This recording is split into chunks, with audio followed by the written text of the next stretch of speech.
There are quite a lot of gaps in the legislative framework that we have available to us in Australia to govern and respond and prevent behaviour that is driven in some way by group hatred.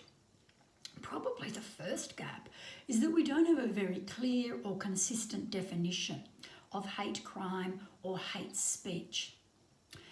There are different laws that govern those behaviours, but if you take hate crime as an example, there is no community consensus in Australia about what is a hate crime, and nor is there a very strong community understanding about what sort of behaviour should be labelled as a hate crime. So this has flow-on effects, and one of those is the lack of data. So because police forces in Australia have very different responses to hate crime, there is no consistent data collection strategy. So some police forces in Australia, such as Victoria and New South Wales, do collect data on hate crime, but others don't. And the way that it's defined in those jurisdictions is also different, according to the particular police agency that we're talking about. So this means that we don't have any nationwide consistent data on hate crime. We could compare this, for example, to the US, where they have what's called the Hate Crime Statistics Act, and this requires every police agency in the country to collect hate crime data and to report it to the FBI. Now, there's a lot of problems with that process, of course, and shortcomings, but at least it's an attempt to actually get a consistent perspective across the country on what the problem looks like. Probably one of the main gaps in the laws that govern hate crime and hate speech in Australia is the piecemeal approach to the problem. So, for example, at the federal level, there are hate speech laws that apply to the whole country, but they only protect people on the basis of their race and ethnicity. So they don't apply to religion. For example, so if someone's targeted because they are Muslim, then those laws do not apply. They don't apply to sexuality. They don't apply to disability. So in that sense, there are huge gaps in that area.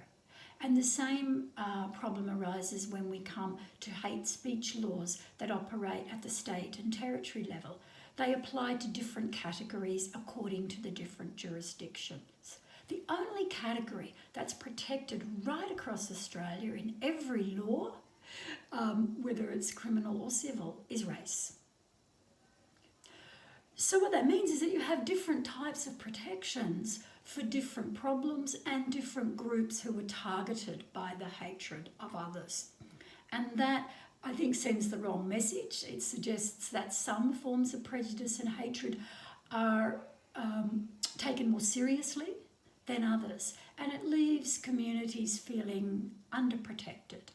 One of the other shortcomings in the law in this area is that the thresholds in some of the legislation are set very high.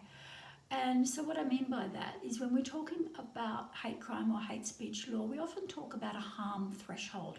What type of harm do we need to see before this behaviour is going to be prohibited or is going to be criminalised? And so some of these harm thresholds are quite high.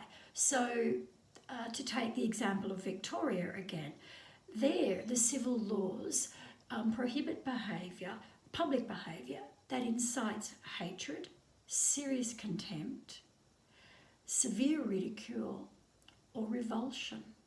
So that's the harm that has to be established. And that's quite a difficult thing to do and a very high threshold. One of the signs that the threshold is set very high in the laws that govern hate crime in Australia, particularly those laws that make it a crime to threaten or vilify people on the basis of their race or ethnicity, etc.